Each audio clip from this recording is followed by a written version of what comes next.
At the beginning of the movie, we see a man whose name is Vic. After riding a bicycle, he arrives back home. His wife named Melinda is sitting right outside the house and looks at him with great wonder. In the next scene we see that they have a young daughter. She is listening to her favorite song, to which her mother shouts at her annoyingly. The man goes into the room where his wife asks him to choose a dress for her. Later on, his wife asks him to grab her black shoes for her, which he happily does.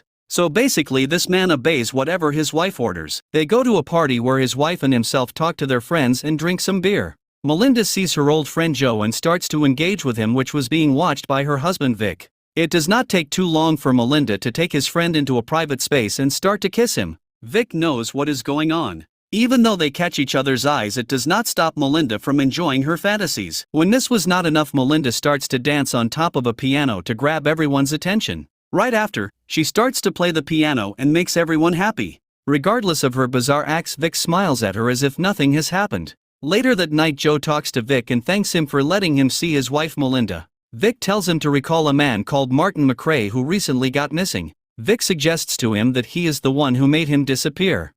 Joe thinks it is a joke, but Vic assures him the obvious if he keeps making the same mistake. Joe leaves the premises right after. Meanwhile, Vic's wife Melinda does not appreciate his actions towards her friend. Later at night, while Vic was talking to their babysitter, Melinda arrives at the kitchen without any shirt on. Vic does not like this and tries to shoo her away, which defiantly annoys Melinda, and she goes away. We get to know lots of things about Melinda's character. She is a careless and selfish woman. Vic also has a hobby of keeping snails as his pet. A couple of days later, Vic meets up with his friends there. He gets to know that everyone knows how he threatened Joe by telling him a Martin McRae joke. They also explain that Melinda is a sick woman because she does all this in front of Vic back at home. Melinda gets to know about this as well and tells Vic to apologize to Joe. She invites him to dinner on Friday. It is Friday and Joe knocks on the door and finds Vic welcoming him. He is nervous and asks if Melinda is home, to which Vic again jokes that she isn't home. Later, Vic tells him that they will enjoy some seafood and have conversations. But he gets to know that Joe is allergic to seafood. Melinda definitely knew this, but she did not tell Vic. Later, at the table, Vic makes Joe some grilled cheese sandwich and Melinda also starts it as if she is trying to piss his husband off. She sends Vic to take her daughter to bed and tell her bedtime stories. After telling a bedtime story, later Vic encounters Melinda and Joe having some fun together. Later, Joe expects an apology from Vic because he joked to him about killing Martin McRae. Vic replies to him that this was not a joke and calls him an Uber. One day, Vic and Melinda are sitting at a party talking to a writer. He calls him a killer and jokes about Martin McRae. Vic also dances with another woman. Seeing this, Melinda is jealous and later compares herself to the women. She also tries to do things with Vic while he is driving. Later, while Vic and Melinda are watching their daughter play, he gets a call from his bank which was about Melinda's bank account. He gets to know that she sent $3,000 to someone who plays piano and he starts to research this person further. He ends up with a person who is an expert pianist and extremely good looking. Right there, he also encounters Melinda flirting with him. At night, Vic welcomes Melinda and asks where she was. She is looking pretty drunk. While he was driving his daughter home, he again encountered the pianist walking with flowers. Those flowers are sitting in his home the same day. He is once again concerned about his wife Melinda having an affair behind his back. He is mostly home while his wife is working hard getting smashed by the pianist outside. Vic confronts her for her acts of not coming home for the whole night and using his money to cheat on him. No matter what he does, this woman is just purely self-conscious and does not care about his feelings. She even tells Vic that she has an amazing bedtime with the pianist. Next week, Melinda invites the guy to their party where Vic and he even shake hands.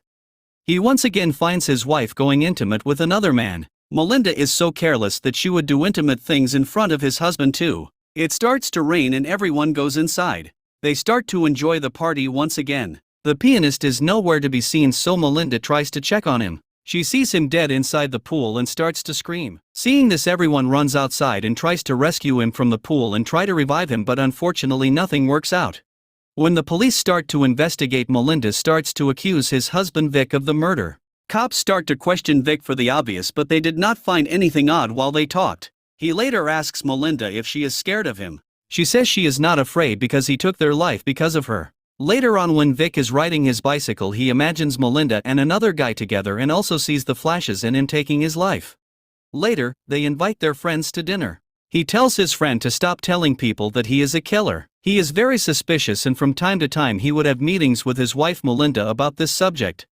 One day Vic is walking casually and he suddenly sees a bunch of cameras in his wife's car. He sees his wife sitting with a man who calls himself a psychologist. Later, he reveals to the wife of his friend that he and Melinda paid a private detective to investigate him, which makes the couple shouting at each other. Later on, Vic figures out that she is seeing yet another man. One day, Melinda's friend Tony meets Vic. Inside the house, Melinda arrives and hugs Tony like he is her husband. While talking, she also reveals to Vic that Tony was the first American that she slept with. Tony suddenly starts to laugh and blush about it. Seeing all this, Vic seems a bit upset. Later that evening, they start to enjoy the food and play good music. They start to dance very inappropriately in front of Vic. Vic also encounters them going upstairs in his bedroom. He sees that she is doing her usual things and they catch each other's eyes. In a few days, Vic tells Tony that Melinda wants to meet him and make him sit inside his Jeep. He takes him to a really far place from the city. He keeps asking him questions about Melinda and his dating history. After they are out of the car, he picks up a heavy rock in his hands and throws it at him. It does not take too long for Vic to take away his life. Right after, he puts a heavy rock on his body and drowns him in the water so that no one can see him. After the incident, he comes back home happily. The next day, they decide to go on a picnic in the same location he took Tony's life. Later, he accidentally sees that the body can be seen floating on top of the river. At night, he gets to know that she is talking to another man called Don. She asks him to sleep in her room that night and she reveals that she loves him. The next day, he goes back to the same place to fix his mistake. While Melinda is able to discover Tony's wallet inside Vic's workplace, Vic is trying to push Tony's body down into the water where suddenly a guy arrives. He asks him about his actions and suddenly he sees a hand that comes out of the river. The old man sees this and starts to run away while Vic is following him on his bicycle. Chase goes on for a good minute and in the end the old man is met with an accident back home and we see the same scene we saw at the beginning of the movie. We also see that Melinda put Tony's ID inside the fire and did not tell the police about it, and the movie ends here. Let us know if you think this can be a true scenario or not in the comments below. Like and subscribe to watch more videos like this.